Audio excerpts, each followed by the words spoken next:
देखिए हर खबर यहीं पर, सब्सक्राइब कीजिए TV9 भारतवर्ष। अपने खिलाफ दुनिया भर में बने दबाव के बीच चीन ने अब अमेरिका पर मिसाइल अटैक की धमकी दे दी है। चीन ने कहा है कि साउथ चाइना सी में उसकी मिसाइलें अमेरिकी एयरक्राफ्ट कैरियर को तबाह करने के लिए तैयार है। साउथ चाइना सी में हथियारों की आवाज, जंग का आगाज है। दुनिया के सबसे गर्म बैटलफील्ड में दुश्मन आमने सामने है। हर तरफ से घिरा चीन आत्मघाती कदम उठाने को तैयार है। अमेरिका के एयरक्राफ्ट कैरियर को निशाना बनाएगा चीन। चीन ने दी अमेरिका पर मिसाइल अटैक की धमकी। चीन की मिसाइलें डोंगफिंग 21 और डोंगफिंग 25 तैयार हैं। साउथ चाइना सी में अब चीन की ओर से जंग का ऐलान हो गया है। अमेरिका की ओर से साउथ चाइना सी में एयरक्राफ्ट भेजने की खबरों के साथ ड्रैगन की ओर से भी अमेरिका को जोरदार जवाब देने की तैयारी हो रही है। चीन ने अपनी मिसाइल्स का मुंह अमेरिकी एयरक्राफ्ट कैरियर की ओर मोड़ दिया है। इसके साथ ही साउथ चाइना सी के सीशा आइलैंड पर चीनी सेना ने युद्धाभ्यास शुरू कर दिया है। अमेरिका के रोनाल्ड रीगन और निमित्ज एयरक्राफ्ट कैरियर को मुंहतोड़ जवाब देने के लिए चीनी सेना तैयार है।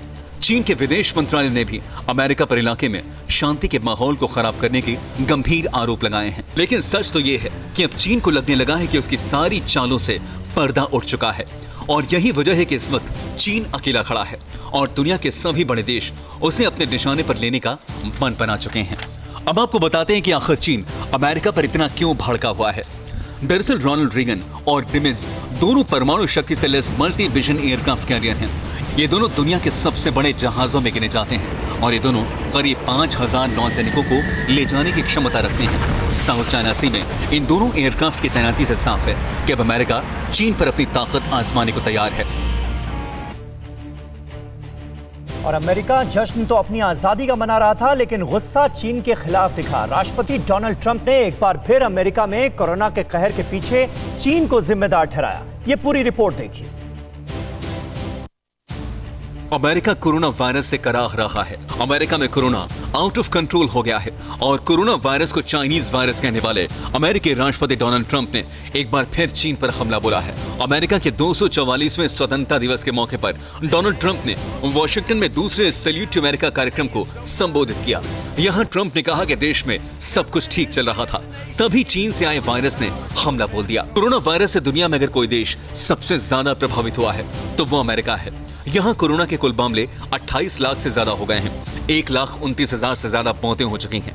इस घातक वायरस के लिए अमेरिका के राष्ट्रपति डोनाल्ड ट्रंप शुरू से ही चीन को जिम्मेदार ठहराते रहे हैं। वो इसके लिए चीन पर हमला करने का कोई मौका नहीं छोड़ते और इस बार भी उन्होंने यही किया। पहले कोरोना को चाइनीज वायरस कहकर बुलाया था, इस बार उन्होंने इसे कुंग फ्लू नाम दे दिया। वहीं चीन को मुंहतोड़ जवाब देने के लिए ट्रंप साउथ चाइना सी में एयरक्राफ्ट कैरियर भी रवाना कर चुके हैं।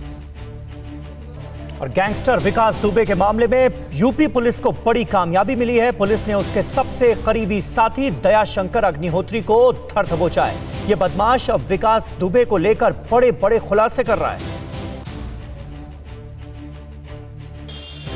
इस चेहरे को गौर से देख लीजिए। इसका नाम है दयाशंकर अग्निहोत्री। ये नाम एक गैंगस्टर विकास दुबे का राइट हैंड था। ये वही अपराधी था जिसकी बंदूक का इस्तेमाल खुद विकास दुबे करता था। बीती रात कल्याणपुर थाना पुलिस ने एक एनकाउंटर में उसे जवाहरपुरम इलाके से गिरफ्तार कर लिया। उसके पैर में गोली लगी है। पूछताछ में उसने कई खुलासे भी किए हैं। नहीं, हम तो इसको चला ही नहीं पाते। नहीं चला पाते थे उस दिन साल में? हम तो वहीं रहते हैं, क्या बनाते हैं। क्या हुआ था? बहुत आया, बस इन्होंने गोलियाँ चला दी। कितने लोग थे? बहुत लोग थे। फिर अंधेरा था, कुछ दिखाई नहीं पड़ रहा, उसने गिनना। इनके पास कौन कौन सी बंदूकें हैं विकास दुबे के पास? अब एक बंदूक है, बस वही मारवाड़ी, बाकी सब फर्जी असला। विकास दुबे के पास हथियारों का जखीरा था। दयाशंकर के लाइसेंसी बंदूक का इस्तेमाल विकास ही कर रहा था। मुठभेड़ के वक्त बहुत सारे लोग पुलिस पर फायरिंग कर रहे थे। दबिश से पहले विकास के पास थाने से फोन आया था। मुठभेड़ से पहले विकास ने फोन कर बदमाशों को बुलाया था। विकास बंदूक लेकर खुद फायरिंग कर रहा था। गांव के पास एक बगिया में गैंग की बैठक होती थी। ये जवाहरपुरम रोड है। यहाँ पर बीती रात तड़के सुबह एक विकास दुबे गैंग के सदस्य दयाशंकर अग्निहोत्री को गिरफ्तार किया गया है। यहाँ पर मुठभेड़ हुई, पैर में गोली लगी, उसके बाद गिरफ्तार किया गया। विकास दुबे के साथ जिस वक्त फायरिंग चल रही थी दयाशंकर उसी घर में मौजूद था। दयाशंकर ने पूछताछ में खुलासा किया है कि पुलिस की ओर से फोन आया था दबिश से पहले, जिसके बाद उसने फोन करके कुछ और गुर्गों को अपने बुलवाया था। फायरिंग जो लोग कर रहे थे उनके पास सभी के अवैध असला थे। एक बंदूक जो दयाशंकर के नाम पर थी वो विकास दुबे के पास थी, वो उससे फायरिंग कर रहा था। और इस गैंगस्टर विकास दुबे को लेकर लगातार नए खुलासे हो रहे हैं। जांच में सामने आया है कि विकास दुबे के पास खुद थाने से फोन आ गया था। गैंगस्टर विकास दुबे पर एक एक अपडेट इस रिपोर्ट में देखिए।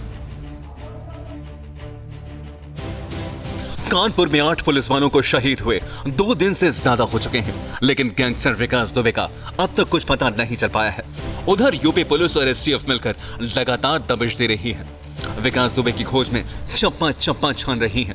पुलिस को जानकारी मिली है कि विकास के घर बीहड़ के डकैतों का भी आना जाना था। उसके गैंग में शार्प शूटर भी शामिल थे। ऐसे में चंबल के आसपास के बीहड़ में विकास की तलाश में पुलिस टीम ने डेरा डाल लिया है। पुलिस सूत्रों के मुताबिक विकास दुबे की आखिरी लोकेशन औरैया में मिली थी। ऐसे में विकास दुबे के मध्य प्रदेश भागने की आशंका है। विकास दुबे पर इनाम 50,000 से बढ़ाकर 1 लाख कर दिया गया है। गैंग के बाकी 18 आरोपियों पर 25-25 हजार का इनाम रखा गया है। 20 से ज्यादा शहरों में 100 से ज्यादा ठिकानों पर रात भर दबिश दी गई। एमपी और राजस्थान में भी कई जगह छापेमारी की गई है। महाराजगंज, सिद्धार्थनगर, लखीमपुर खीरी, बहराइच और पीलीभीत पर भी पुलिस की नजर है। विकास दुबे इन जिलों से लगती सीमा से नेपाल भी भाग सकता है। वहीं विकास के पुराने सभी मुकदमों की समीक्षा शुरू कर दी गई है। इन मुकदमों का मौजूदा स्टेटस क्या है, डीजीपी ने इसकी रिपोर्ट तलब की है। इसकी निगरानी पुलिस मुख्यालय सीधे तौर पर कर रहा है। विकास अपने घर पर लगाए गए दर्जन भर कैमरों की सीसीटीवी रिकॉर्डिंग लेकर भागा है। विकास के कॉल डिटेल में कुल 24 पुलिस वालों के नाम सामने आए हैं। इनमें चौबेपुर थाने के एक दरोगा के अलावा 2 सिपाही के लगातार संपर्क में रहने के सबूत भी मिले हैं। आपको बता दें, विकास के खिलाफ 71 मामले दर्ज हैं। इनमें 5 हत्या के मामले थे। 1991 से लेकर 2020 तक कई जिलों में इसके खिलाफ मामले दर्ज हुए। फिर भी चौबेपुर थाना पुलिस ने टॉप 10 शहर और न ही थाने की सूची में विकास के नाम को शामिल किया। और गैंगस्टर विकास दुबे पर साल 2001 में राज्य मंत्री संतोष शुक्ला की भी हत्या करने का आरोप है। उस वक्त थाने में 5 एसआई और 25 सिपाही मौजूद थे, लेकिन किसी ने भी विकास दुबे के खिलाफ गवाही नहीं दी थी। संतोष शुक्ला के भाई कहते हैं कि पहले पुलिस विभाग के विभीषण को खत्म किया जाना चाहिए। 8 पुलिसकर्मियों की हत्या की पूरे उत्तर प्रदेश में चर्चा है। कुछ ऐसी ही सनसनी साल 2001 में थी, जब विकास दुबे ने थाना शिवली के भीतर घुसकर राज्य मंत्री संतोष शुक्ला की हत्या की थी। उनके भाई मनोज शुक्ला हमारे साथ हैं। सर, आज की घटना भी आपने देखी, उस वक्त की घटना भी आपको याद रही होगी।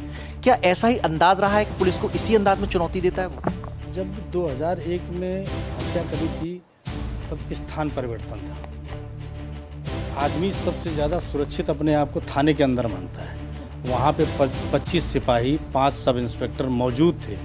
उनकी मौजूदगी जो थाने के अंदर बड़े भाई की हत्या करने का दुस्साहस जो उसने किया था, तो कहीं ना कहीं उसके मन में उसका आत्मविश्वास इतना मजबूत था कि पुलिस जो है मेरे साथ या मेरे विरोध में नहीं जाएगी। जो घटना घटी है उसमें भी पुलिसकर्मियों की भूमिका संदिग्ध है। पूरा जो थाने का स्टाफ है वो सवालों के घेरे में है। ये उसका स्वभाव है। जो सबसे कमज़ोर कड़ी होती है वो उसका मुखबर होता है। क्या पुलिस के उच्च अधिकारियों तक भी उसकी पैठ थी? क्या उसे सियासी संरक्षण भी हासिल था? राजनीतिक संरक्षण तो उसको हासिल था। अगर राजनीतिक संरक्षण मतलब हासिल ना होता तो इतने दिन तक अपराध की दुनिया में शीर्ष पर न पहुंचता। तो क्या वजह रही कि उस केस में इतनी क्या लचर पैरवी रही? क्या वो मुकाम तक हासिल, न्याय क्यों नहीं मिल पाया उसको? उस समय की जो पुलिस विभाग था वो बिल्कुल जो है उसके साथ खड़ा हो गया। अगर एक भी सिपाही गवाही दे देता तो संभावना ये लगती है कि आज इतनी बड़ी दुर्घटना ना होती जिसमें 8 पुलिसकर्मी शहीद हुए। और एक दिन पहले कश्मीर के कुलगाम में 2 आतंकियों को एनकाउंटर में मार गिराया गया। अब एनकाउंटर का नया वीडियो आया है जिसमें एक आतंकी के घर वाले सरेंडर की अपील करते हुए नजर आ रहे हैं। अगर तो ये वाला बाप बचावत तो ये और कुल करे तो वाला पैसे आई थी। मैं निकालूंगा तेरे को बाहर, उसको बोल उसको बोल मैं निकालूंगा उसको जिंदा बाहर, बोल सरेंडर कर दे। वो वाला बाप बचावत वाला यूं वो कहीं चुन परवाह वल बावा मे साथ के सारी सूद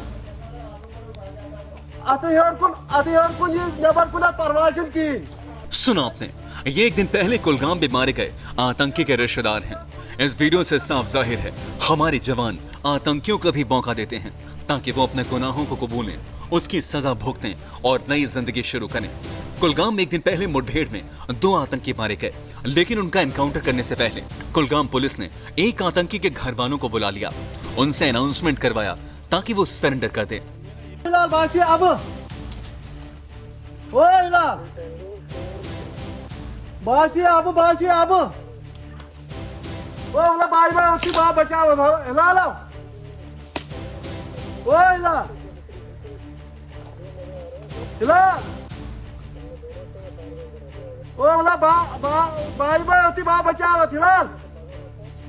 कुलगाम में पुलिस और सुरक्षा बलों ने आतंकियों को सरेंडर करने का पूरा मौका दिया, लेकिन उन्हें कुछ और ही मंजूर था। वो लगातार सुरक्षा बलों पर फायरिंग करते रहे। आखिरकार एनकाउंटर में दोनों आतंकियों को ढेर कर दिया गया। अभियान के दौरान सेना का एक जवान भी जख्मी हुआ, उसे अस्पताल ले जाया गया, जबकि मुठभेड़ की जगह से हथियार और गोला बारूद जब्त किए गए हैं। और क्या जुलाई में ही भारत में कोरोना का पीक आने वाला है? ये सवाल इसलिए क्योंकि भारत में कोरोना के केस रोज एक नया रिकॉर्ड बना रहे हैं। भारत में एक दिन में कोरोना के सबसे ज्यादा मामले और मौतें दर्ज की गई।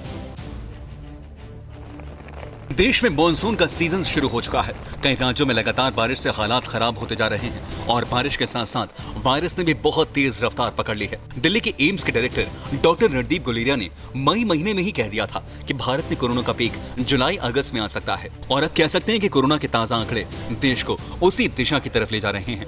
देश में 24 घंटे में सबसे ज्यादा 24,850 नए मामले सामने आए। 24 घंटों में सबसे ज्यादा 613 लोगों की मौत हुई। देश में कोरोना के कुल पॉजिटिव केस हो गए 6,73,165। देश में कोरोना से ठीक हो चुके लोग हैं 4,09,083। देश में अब तक कोरोना से 19,268 लोगों की मौत हो चुकी है। भारत में कोरोना का रिकवरी रेट 60.77% है। 4 जुलाई को 2,48,934 टेस्ट हुए। देश में अब तक 97,89,066 टेस्ट हो चुके हैं। देश अनलॉकिंग 2 में है और धीरे धीरे सारी चीज़ें जो हैं उनको अलाउ किया जा रहा है कि सावधानियां, सतर्कता बढ़ते हुए जो है लोग घरों से बाहर निकल सकते हैं, उद्योग धंधे खुल गए हैं और जैसे जैसे रियायतें मिली है वैसे वैसे देखने को मिल रहा है कि जो केसेस हैं वो भी लगातार बढ़ते जा रहे हैं और जिस तरह से छूट दी गई है वैसे में लोग जो हैं वो लापरवाही करते हुए भी नज़र आ रहे हैं। साफ है अब कोरोना का खतरा और बढ़ रहा है। एक तरफ सरकार ने अनलॉक 2.0 का ऐलान किया, जिसके बाद धीरे धीरे देश और खुल रहा है। वहीं दूसरी ओर लगातार नए केस इस बात का इशारा कर रहे हैं कि अब और सावधानी की सख्त जरूरत है। प्रधानमंत्री मोदी भी अनलॉक के दौरान लापरवाही को लेकर कड़ी नाराजगी जाहिर कर चुके हैं। और दिल्ली के उपराज्यपाल अनिल बैजल ने आज छतरपुर में राधा स्वामी व्यास में बने Sardar Patel Covid care centre और अस्पताल का दौरा किया। इस दौरान उन्होंने वहां की व्यवस्था का जायजा लिया। ये रिपोर्ट देखिए। इस वक्त हम मौजूद हैं छतरपुर के राधा स्वामी व्यास कोविड सेंटर में। आपको बता दें कि यहाँ पर आज दिल्ली के एलजी अनिल बैजल ने इस कोविड सेंटर का जायजा लिया। आपको तस्वीरें दिखा देते हैं कि इस कोविड सेंटर में 10,000 बेड की व्यवस्था कराई गई है। अब ये पूरी तरह से तैयार है। कुछ दिन पहले ही देश के गृह मंत्री अमित शाह पहुंचे हुए थे और साथ ही उनके थे दिल्ली के मुख्यमंत्री अरविंद केजरीवाल। सभी ने इसका जायजा लिया। आपको दिखा दें कि अब ये 10,000 बेड वाला कोविड सेंटर कोविड पेशेंट्स के लिए पूरी तरह तैयार है। तो आपको बता दें कुछ ही दिनों में अब यहाँ पर जो कोविड पेशेंट्स हैं वो एडमिट हो सकते हैं। आपको बता दें कि आज दिल्ली के एलजी यहाँ पहुँचे हुए थे जायजा लेने के लिए। उनके साथ ही आपको बता दें कि आईटीबीपी डीजी एसएस देशवाल भी उनके साथ मौजूद थे। दोनों ने ही इस सेंटर का जायजा लिया और साफ कहना था अनिल बैजल का कि जिस तरह से ये पूरी तैयारियां की गई हैं काफ़ी अच्छा है और जिस तरह से बर्डन पड़ रहा था, बड़े अस्पतालों पे भीड़ लग रही थी, उससे काफ़ी राहत मिलेगी क्योंकि ये कोविड सेंटर सबसे बड़ा कोविड सेंटर है और यहाँ पे 10,000 बेड की व्यवस्था कराई गई है। यहाँ पे भी क्राउड आ सकेगा और ज़रूरत पड़ी तो यहाँ पे काफ़ी हॉस्पिटल बेड्स भी हैं, वो लोग भी आ सकते हैं। एक बहुत अच्छा फैसिलिटी आया है जिससे लोगों को सुविधा भी होगी और बाकी जो पेशेंट्स हैं, सीरियस पेशेंट्स हैं जो हॉस्पिटल्स में जाते हैं डेडिकेटेड, वहाँ उनके लिए भी भीड़ कम होगी। हमने आपको तस्वीरें दिखाई कि ये कोविड सेंटर अब कोविड पेशेंट्स के लिए पूरी तरह से तैयार हो चुका है और अब कुछ ही दिनों में यहाँ पे जो कोविड पेशेंट्स हैं वो यहाँ पे एडमिट हो सकते हैं। कैमरा पर्सन कपिल के साथ भावना के शो TV9 भारत वर्ष दिल्ली। और मुंबई में जहां कोरोना के केस 82,000 के आंकड़े को पार कर गए हैं, वहीं महाराष्ट्र में ये आंकड़ा 2 लाख के पार पहुंच गया है। पूरी अपडेट आप इस रिपोर्ट में देखिए सिर्फ 100 सेकंड। महाराष्ट्र में शनिवार को 7,074 नए मरीज सामने आए हैं, जो एक दिन में आने वाले मामलों का रिकॉर्ड है, जबकि 3 दिनों में 19,768 मरीज सामने आ चुके हैं। इसके साथ ही राज्य में संक्रमितों का आंकड़ा 2,74,000 पार कर गया है। वहीं मुंबई में शनिवार को 1180 नए मरीज सामने आए, जबकि 68 लोगों की मौत की पुष्टि हुई। मुंबई में मरीजों की कुल संख्या 82,814 हो गई है। वहीं पिछले 24 घंटे में 295 लोगों की जान इस जानलेवा वायरस की वजह से जा चुकी है।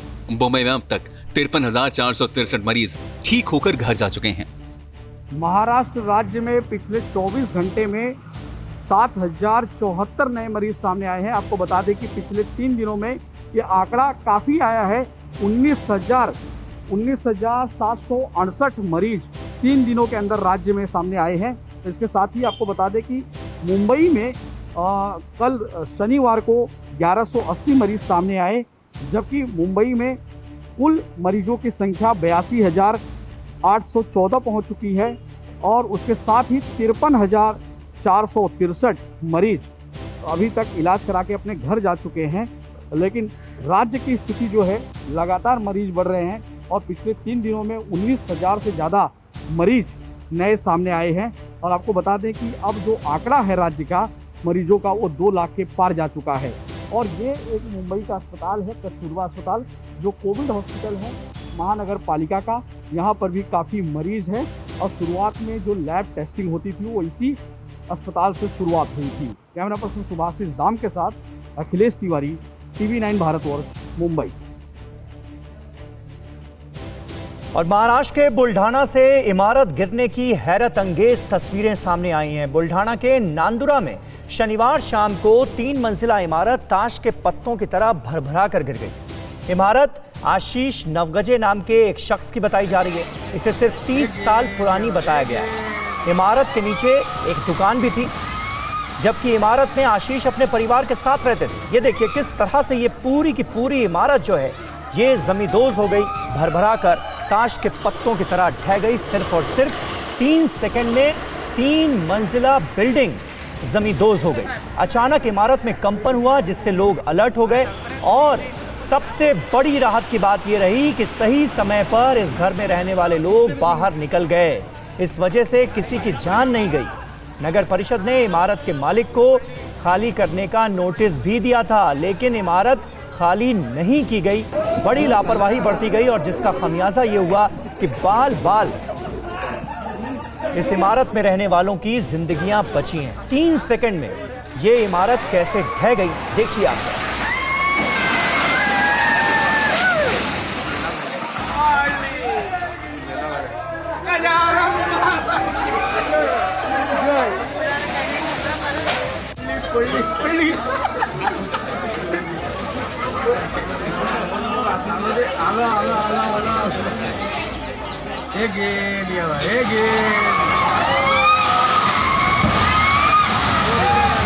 सिर्फ 30।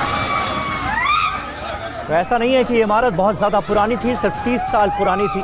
3 सेकंड में 3 मंजिला ये इमारत कैसे जमींदोज हो गई, ये आपने इस वीडियो में देखा। और मुंबई में पिछले 2 दिनों से झमाझम बारिश हो रही है। कई इलाकों में पानी भर गया है। हालात किस तरह बिगड़ रहे हैं ये इस रिपोर्ट में आप देख सकते हैं। इस वक्त मैं मुंबई के तिलक नगर इलाके में हूँ। एक सर्कल है और इस सर्कल से जितने भी रोड आके जुड़ते हैं, सबसे पहले मैं इस तरफ दिखाऊं। ये रोड आप देखिए पानी से पूरी तरफ भरा हुआ है। इसी सर्कल से जुड़ा ये रोड दिखाता हूँ। ये देखिए 2 शख्स जा रहे हैं। आप देखिए तस्वीरों में पूरा का पूरा सड़क पानी से लबालब भरा है। इस तरफ दिखाता हूँ। ये रास्ता लोकमान्य तिलक टर्मिनस की तरफ जाता है, जहाँ से रोज़ाना सैकड़ों गाड़ियाँ अलग अलग राज्यों के लिए छोड़ी जाती हैं। हालांकि लॉकडाउन होने की वजह से फ़िलहाल ये गाड़ियाँ नहीं चल रही हैं। बहुत व्यस्त सड़क मानी जाती है। और ये पूरी की पूरी सड़क, यहाँ पे तो पानी बहुत ज़्यादा, 4 रास्ते इस सर्कल से आके जुड़ते हैं, चारों रास्तों पर इसी तरह से लबालब पानी भरा है। 4 साल से 5 साल के बीच में ये स्थिति यहाँ पे निर्माण हुई है, पहले नहीं होती थी। ज़रूरत है बीएमसी को ऐसी जगहों को पर खासा ध्यान देने की। यहाँ पर मैं देख पा रहा हूँ कि कोई पंपिंग स्टेशन भी नहीं बनाया गया है ताकि इस पानी को निकाला जा सके। लोगों को इंतज़ार करना पड़ता है जब तक पानी पूरी तरह से, बारिश बंद नहीं हो जाती और पानी पूरी तरह से यहाँ से खाली नहीं हो जाता। आपको बता दें कि इस वक्त मैं हूँ हिंदमाता इलाके में, जहाँ पर सबसे ज़्यादा यहाँ पर जल जमाव होता है, लेकिन आज आप देख सकते हैं कि सुबह से यहाँ पर कोई भी पानी जल जमाव नहीं हुआ है। हालांकि यहाँ पर पंपिंग स्टेशन लगाया है बीएमसी ने और जितना भी पानी यहाँ इकट्ठा होता है उसे ड्रेनेज लाइन में छोड़ दिया जाता है। लेकिन सुबह से ही बारिश होगी, लेकिन रुक रुक के बारिश होगी, इसलिए जल जमाव की स्थिति नहीं है। पिछले 2 दिनों में जो बारिश हुई मुंबई में, उसमें फायर ब्रिगेड को जो कॉल्स आए उसमें 32 पेड़ गिरे, उसके साथ ही 10 जगह से शॉर्ट सर्किट के कॉल आए और करीब 4 जगह पर दीवार गिरी। तो ऐसे ही फायर ब्रिगेड कॉल है। लेकिन आज रविवार के दिन बारिश हो रही है, लेकिन जल जमाव की स्थिति नहीं है। तो मुंबई में तो लगातार बारिश हो ही रही है। दिल्ली में भी आखिरकार मानसून ने दस्तक दे दी। दिल्ली में सुबह से खूब बारिश हो रही है, तापमान काफी गिरा है। इससे दिल्ली वालों ने राहत की सांस ली। दिल्ली एनसीआर में मौसम ने करवट ले ली है। कल रात से दिल्ली एनसीआर में भारी बारिश हो रही है। देर रात से ही जारी बारिश ने दिल्ली में मौसम के मिजाज को बदल दिया है। तापमान में गिरावट आई है और मौसम सुहाना हो गया है। दिल्ली वालों को गर्मी और उमस से बड़ी राहत मिली है।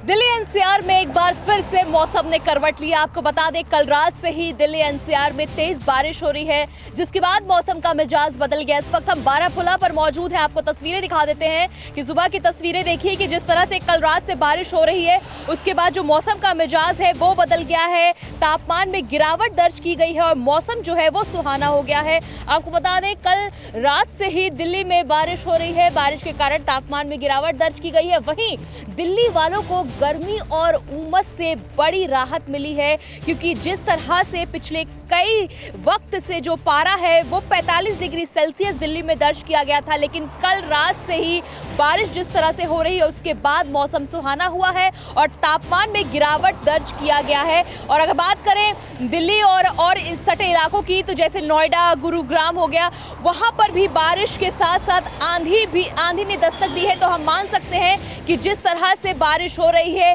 अब मॉनसून ने दिल्ली एनसीआर में दस्तक दे दी है। वहीं मौसम विभाग की माने तो मौसम विभाग का साफ कहना है कि आने वाले समय में, यानी अब से कुछ दिनों तक दिल्ली में यही स्थिति रहने वाली है। यानी 3 से 4 दिन तक दिल्ली में इसी तरह से बारिश होगी और जिस तरह से उमस भरी गर्मी दिल्ली एनसीआर में पड़ रही थी, अब दिल्ली वालों को गर्मी से राहत मिलती हुई नजर आ रही है। परवाह देश की, सोमवार से शुक्रवार रात 10 बजे TV9 भारतवर्ष पर।